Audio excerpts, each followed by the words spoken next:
ছেলে মেয়ের বাড়িতে আসছে বিয়ের দাবিতে। তো ইতিপূর্বে আমরা দেখছি যে মেয়ে যায় ছেলেদের বাড়িতে, বিষয়টা খুব ইন্টারেস্টিং মনে হলো। যেমনটি শুনছিলেন, ঘটনাটি ঘটেছে নাটোরের লালপুর উপজেলার কদমচিলান ইউনিয়নের চৌশুডাঙ্গা ওয়ার্ডে। এমন ঘটনাটি ঘটেছে সেখানে বিয়ের দাবিতে মেয়ের বাড়িতে ছেলের অনশন। তারপরে শুনলাম যে তার হয়তো বা বিয়ে দিয়ে দিতে পারে, বিয়ে দিয়ে দিচ্ছে এরকম খবর। তো তারপরে সেই প্রস্তাব নিয়ে আমি আমার ফ্যামিলিকে বলছি, কিন্তু ফ্যামিলি অতটা রাজির দিকে নাই।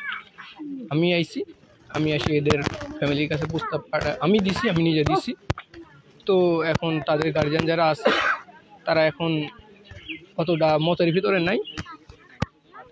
তো আমি এখন ওটাই মেনে নিতে হচ্ছে, কারণ গার্জিয়ানরা যেদিকে যাবে, মানে মেয়ের পক্ষের গার্জিয়ানরা যেদিকে যাবে সেদিকে তো আমার যেতে হবে। তো এটাই আমার কথা। আমার বয়স তো 19 শেষ হয়ে 20-এ পড়ছে। ওকে দেখতে আসবে এরকম কথা শুনছিলাম। মেয়ের কথা মতো বলতে পারেন আমার ইচ্ছা মতো। মেয়ে বলছে যে হচ্ছে এসে আমার ফ্যামিলির সাথে কথা বলে, আমি আইসি কথা বলতে। দেখছি এতটুকু আমার ডিসিশন বলতে। এখানে এখন যারা আছে, যদি এখন যেহেতু নায়ের দিকে যাচ্ছে, তো আমার ওইটাই মেনে নিতে হবে।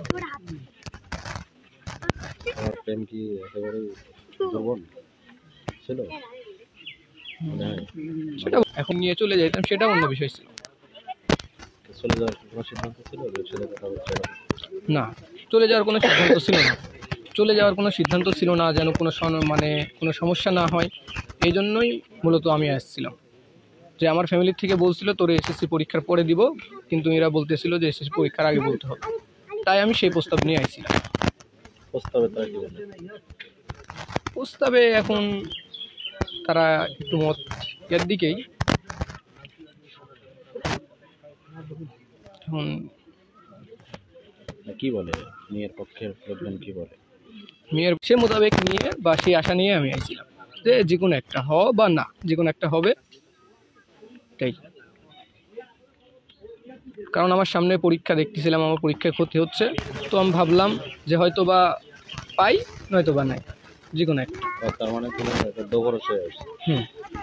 হলে হবে, না হলে নেই, এরকম। মেয়েটার কি এরকম কি হচ্ছে, হলে হবে, না হলে বলতে পারবো না।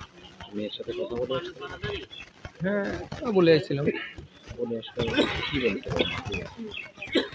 বলছিল হয়তো বা ও বলছিল যে এসে কথা বলো, তুমি কথা বলে হয়তো ফ্যামিলি মানবে। এটাই।